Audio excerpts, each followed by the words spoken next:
Cocoa Beach is your ultimate Florida beach vacation.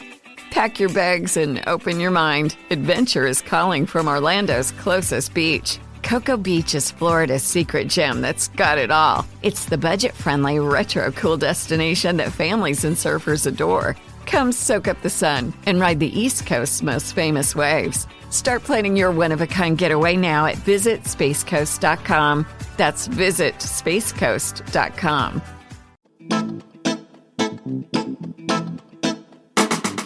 Hello and welcome to History for Weirdos. We're your hosts, Andrew and Stephanie. And each week, we're going to take you on a journey into the strange, obscure, and relentlessly entertaining corners of human history. Now listen up, friends, because it's about to get weird.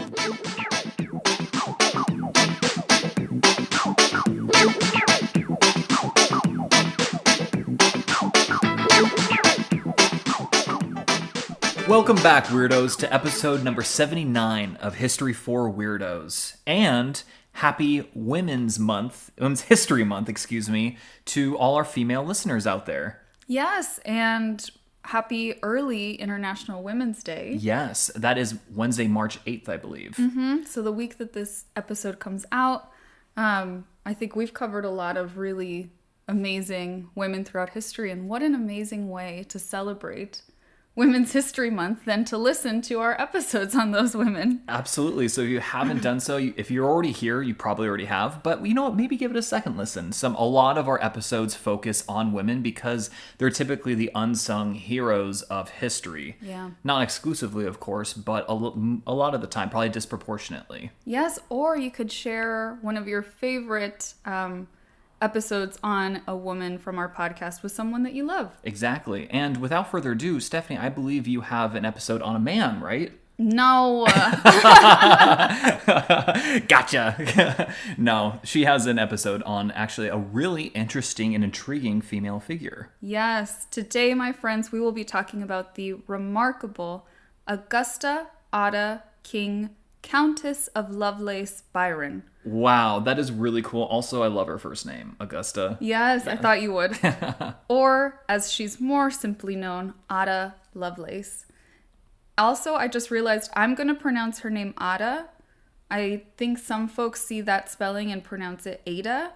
But my mom's name is Ada. And it's spelled this way, too. And it's spelled this way, so I just can't fix that in my brain. Yeah, I'm pretty sure she would have pronounced it Ada, though. Because Ada, I think, is a very American accent, and she is British. She's British.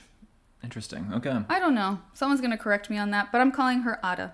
So I think that's fair. Yes. That's like those are some fair reasons. yeah. Also, hi, Mom. Happy Women's History Month. Love you. Okay. That was really sweet. She doesn't listen to this podcast. I know. It's like she doesn't really care about history, which is really ironic. But she cares about us, so Yeah. maybe she'll listen for us. Maybe. Well, Ada Lovelace was a total badass who was an early computer programmer before computers even existed in the 1840s. We've had discussions about this in the past, and honestly, that blows my mind. Like, I understand, like, cryptography has been around since before, like, what we call computers, right? But I just don't get it. I'm going to try to explain it later in the episode, but it's complicated. Yeah, I can imagine. Yeah, but it's very, very interesting. She's an amazing woman who had a huge impact on the world of computing, which obviously is just such a big part of the world today. And her story is really fascinating.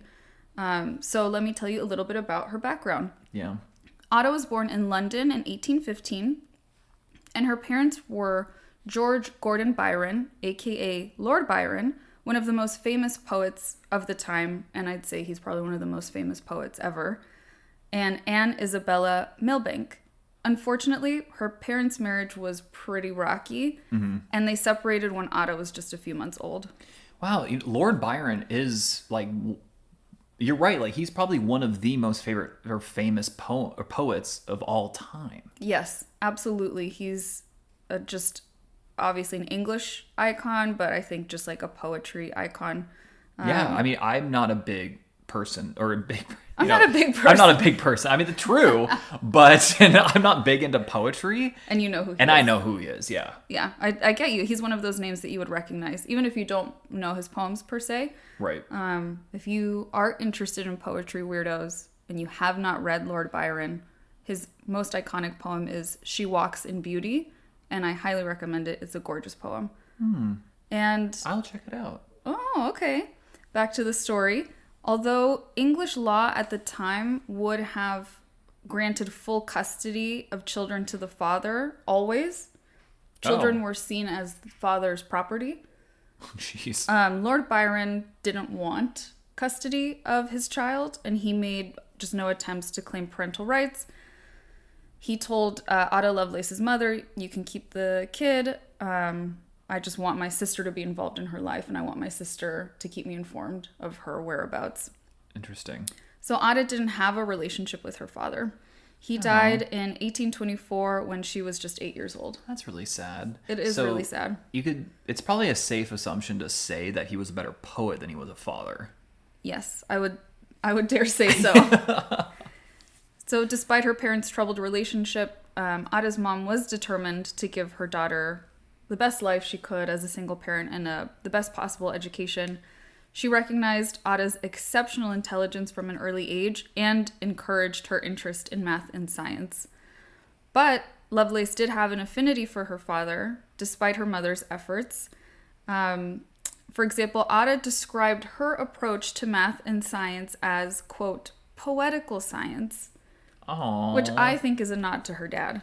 I mean, how could it not be? Yeah, and you'll see his absence, I guess, or just him as a figure does have an impact on her life. You'll see that later on as well. Mm-hmm. So Ada's mom, though, was really concerned about Lord Byron's influence and his, quote, poetic temperament being passed down to Ada, that she made sure Ada never read any of his works or looked at a portrait of him. In fact, Ada Lovelace didn't know what her dad looked like until she was 20 years old. And she found the family portrait of him. Wow, that's wild. That's so weird to think about. That would be quite impactful on, like, your identity as you develop as a person. Yeah, absolutely. To not even know. And to know that other people around you do... It's not that, like, there are no portraits of him or no one knows what he looks like. Everyone else knows him. Right. She grew up around his friends. Mm-hmm. When she would go to... I didn't put this in the notes, but she was of noble birth, so she would sometimes go to court to, like, social gatherings, and his friends were often there and would write to him about her. Wow. Be like, oh yeah, she looks like you, and she's really funny like you are, stuff like that. Aww. He was interested in knowing about her, but he did not pursue a relationship. I'm sorry, at that point, he would have been passed away. They wrote letters to his sister, to his family. Mm-hmm. She looks just like him, she talks like him, things like that. It's just weird. It's a really weird circumstance. I'm really curious as to why this happened. There's some stuff that I'll explain that may contribute to it. So Okay. we'll get to that later. All right. So as a child, Ada was really curious about the world around her, and she loved to explore and experiment. She was especially interested in the workings of machines, and she spent a lot of time tinkering with things and just figuring out how they worked. Wow, that sounds a lot like Hedy Lamarr. I know. Isn't that nuts? That is. I never had that drive as a kid to, like, take things apart and put them back together. I think that's, like, such a cool instinct to have. Right. When Ada was a teenager, she met Charles Babbage, an inventor. Like cabbage, but Babbage. Yes, cabbage with a B, Babbage. He was an inventor and a mathematician working on something called the analytical engine. Oh, snap. Ada was immediately intrigued and started working with Babbage to help design the machine and write algorithms for it. Oh my God. So she started off helping him just by translating information. So, like, the analytical engine was a concept that people had written about. Mm-hmm. And the writing at the time was in Italian. So she, of course, was fluent in Italian, I guess. And she translated the writing from Italian to English to help Babbage understand. And while working with Babbage on the analytical engine, Lovelace wrote what is now considered the first algorithm. And I know we use the word algorithm a lot, but the definition is an algorithm is a step-by-step procedure for solving a problem. And in this case, Lovelace wrote an algorithm that would allow the analytical engine to compute a sequence of numbers known as the Bernoulli numbers.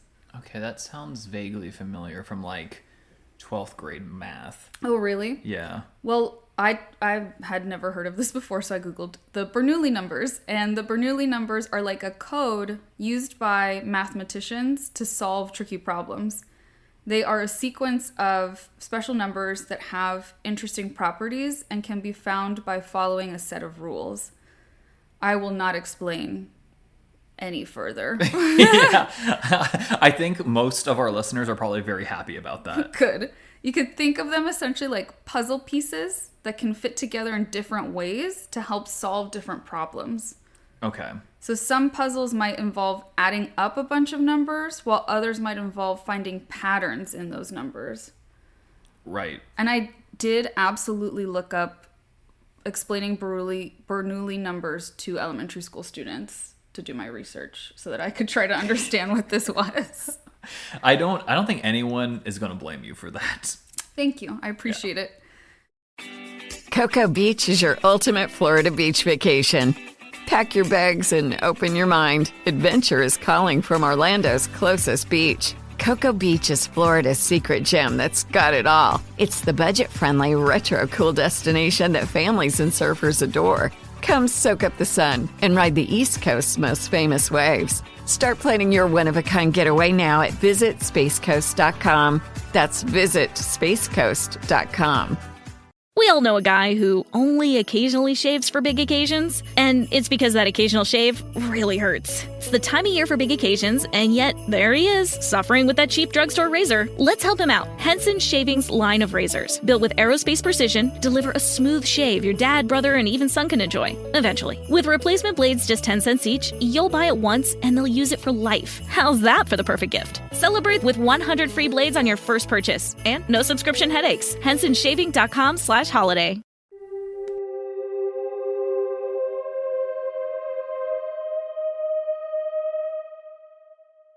So in addition to her code, Lovelace also wrote extensive notes while she was translating the information on the analytical engine, and she explored its potential applications and capabilities.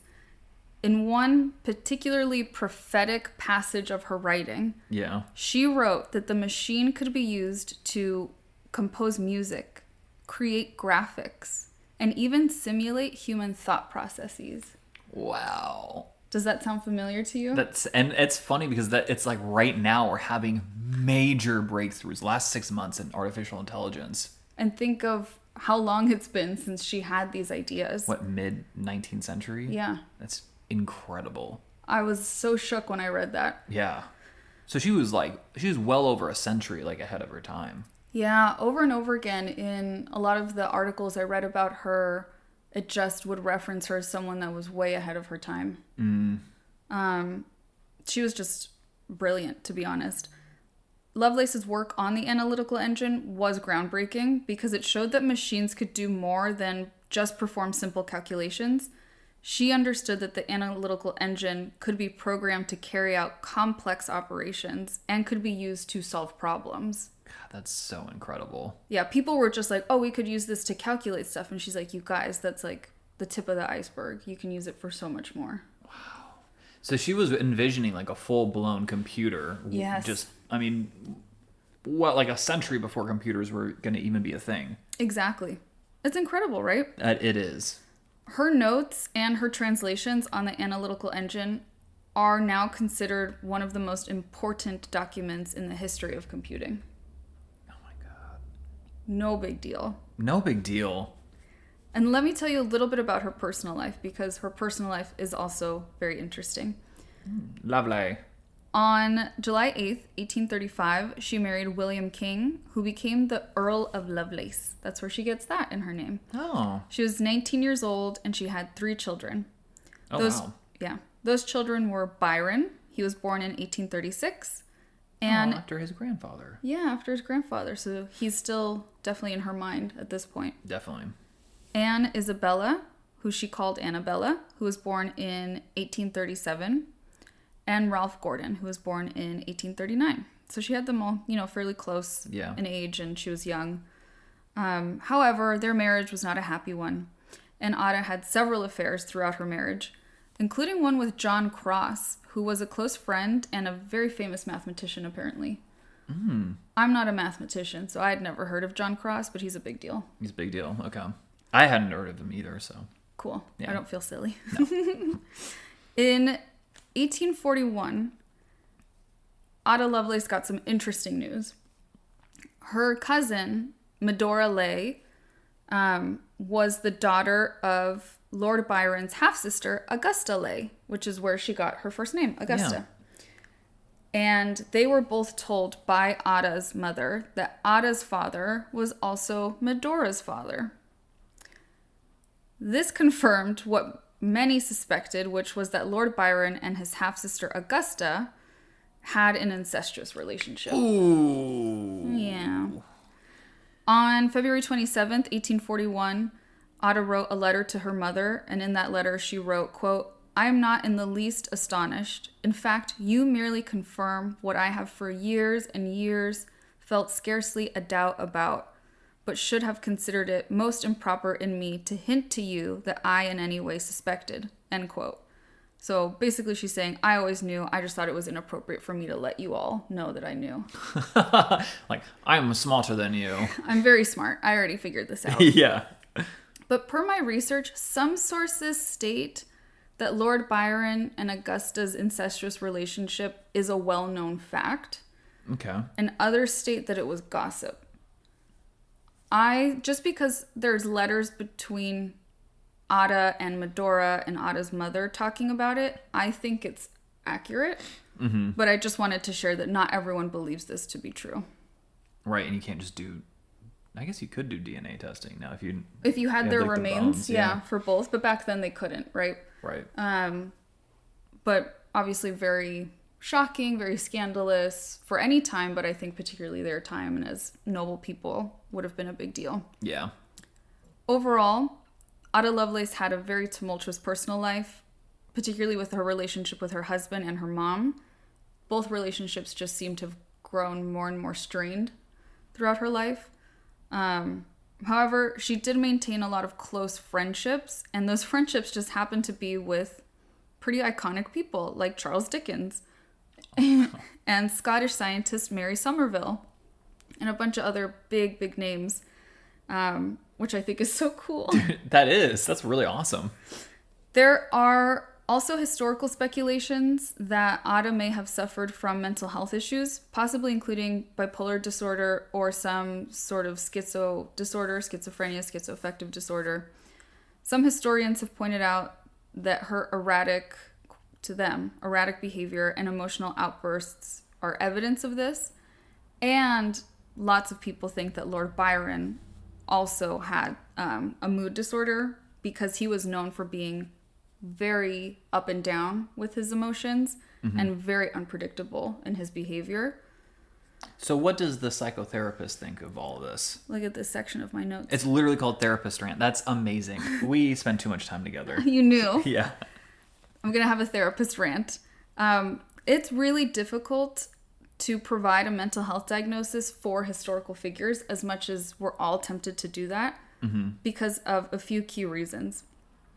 One is we're looking at their lives through a modern lens and through our cultural norms and understanding, right? Right. We could see a behavior as abnormal that to them maybe wasn't as abnormal.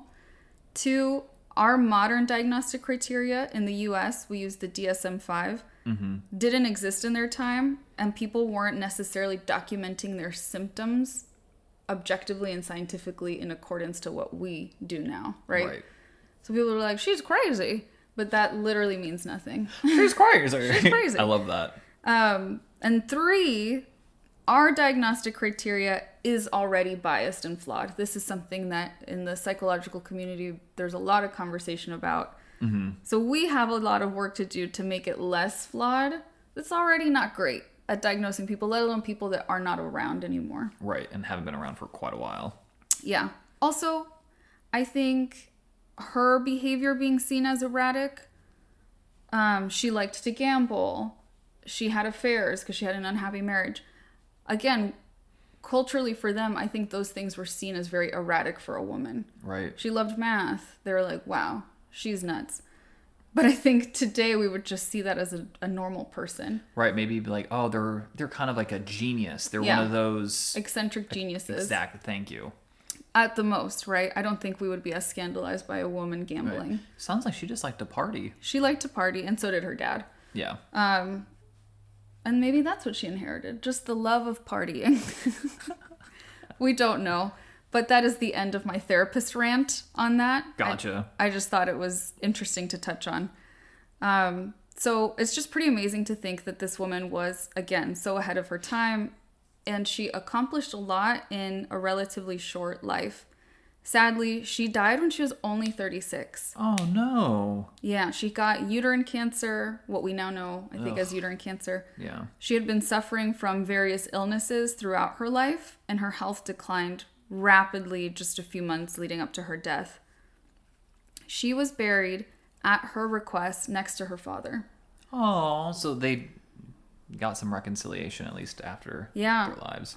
They were buried at the Church of St. Mary Magdalene in Hucknall, Nottinghamshire.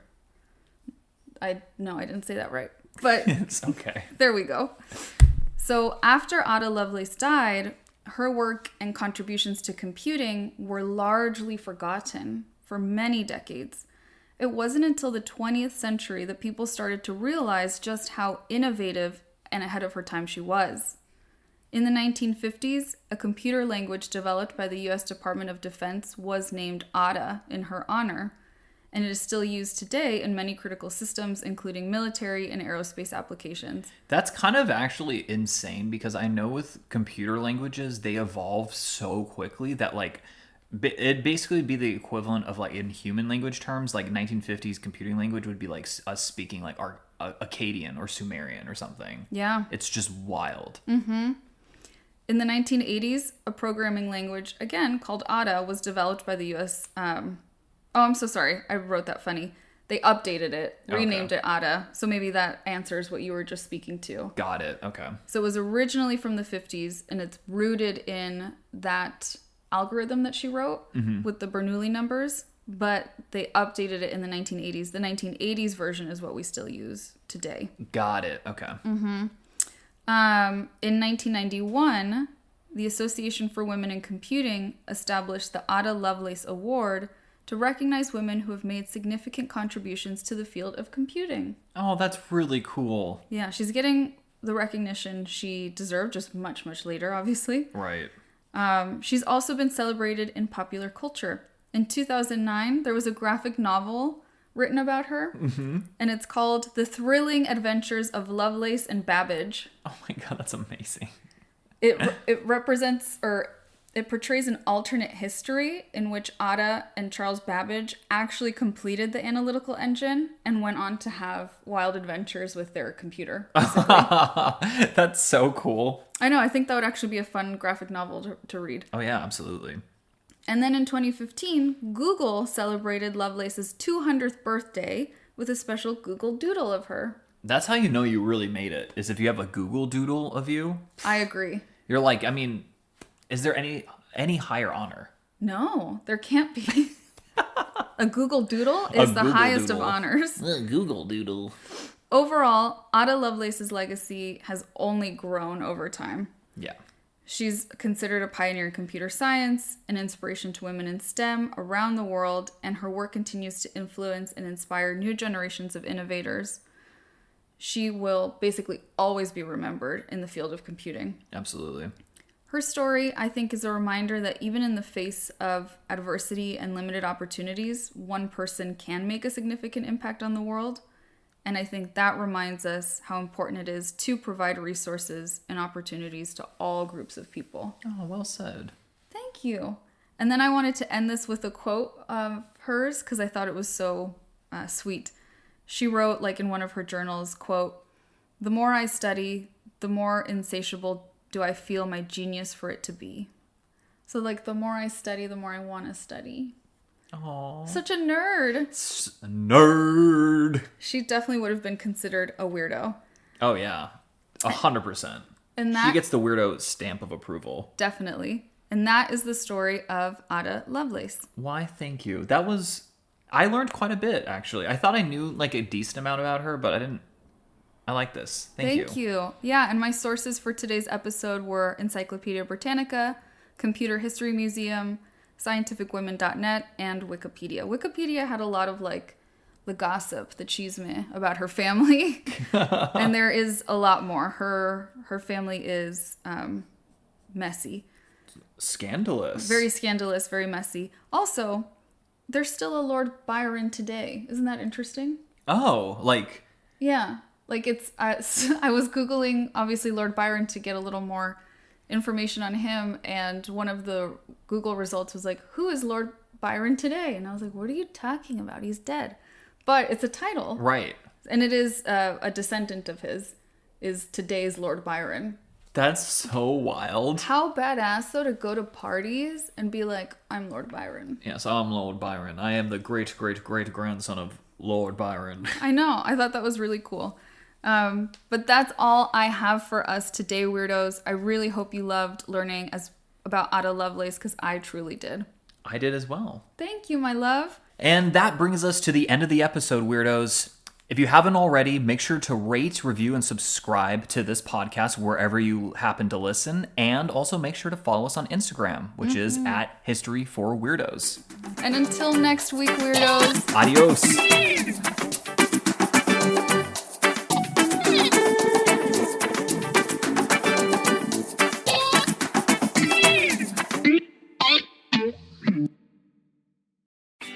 Cocoa Beach is your ultimate Florida beach vacation.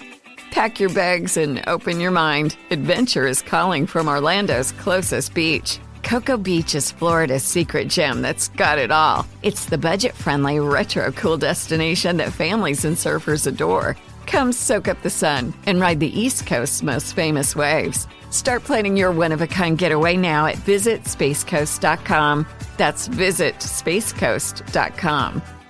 We all know a guy who only occasionally shaves for big occasions, and it's because that occasional shave really hurts. It's the time of year for big occasions, and yet there he is, suffering with that cheap drugstore razor. Let's help him out. Henson Shaving's line of razors, built with aerospace precision, deliver a smooth shave your dad, brother, and even son can enjoy, eventually. With replacement blades just 10 cents each, you'll buy it once, and they'll use it for life. How's that for the perfect gift? Celebrate with 100 free blades on your first purchase, and no subscription headaches. HensonShaving.com/holiday.